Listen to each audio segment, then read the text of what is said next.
Hello and welcome to Finder's Financial Self-Help series, where we swap scented candles for sage money tips and advice. Check it out. Developing good money habits can help you save for the big stuff, splurge on the self-care essentials, and ultimately give you better peace of mind. So start living your best life with these 7 tips to building better money habits.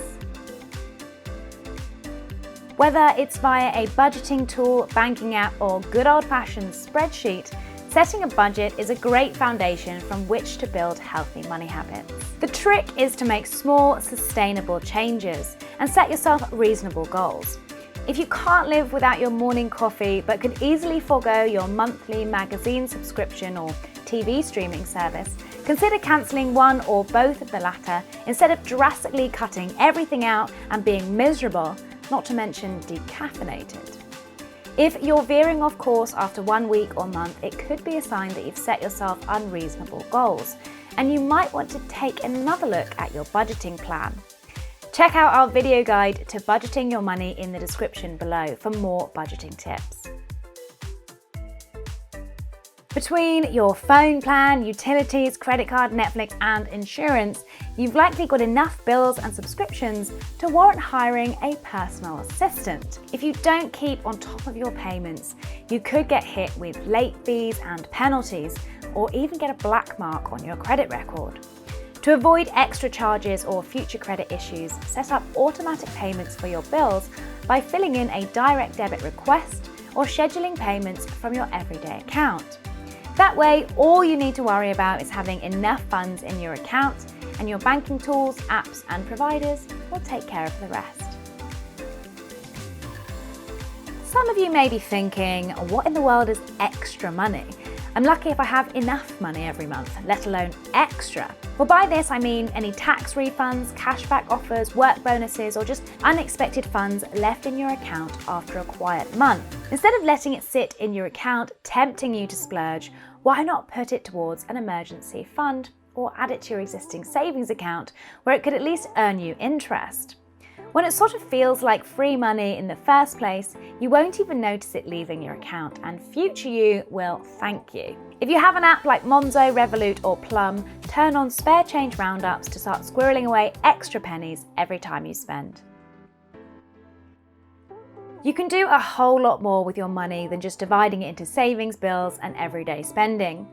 Many banks and apps like Monzo and Starling also allow you to set up multiple savings funds or pots, which you can customize to suit your goals by setting a target amount and even simply by naming your pot, thereby giving you a tangible thing to save for. These savings pots can make it much easier to track your progress, and you can also set up automatic transfers so you don't even have to think about adding cash every week or month. Have you ever heard of the loyalty tax? It refers to the fees you get stung with by sticking with the same bank or provider for too long.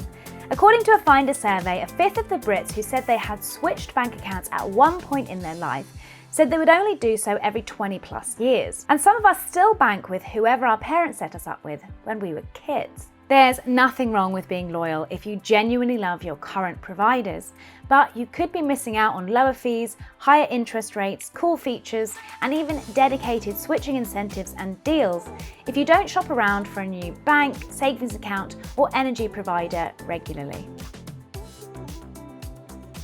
While we all understand the principle of investing in products that will last, when you're in the moment, that 50 quid price tag is always going to look more attractive than handing over 200 quid, especially when it's a super practical everyday item like a winter coat or some sturdy walking shoes. But if you think about the cost per wear, that hefty price tag could end up giving you more bang for your buck when you're still toting that jacket around 10 winters from now, snug as a bug.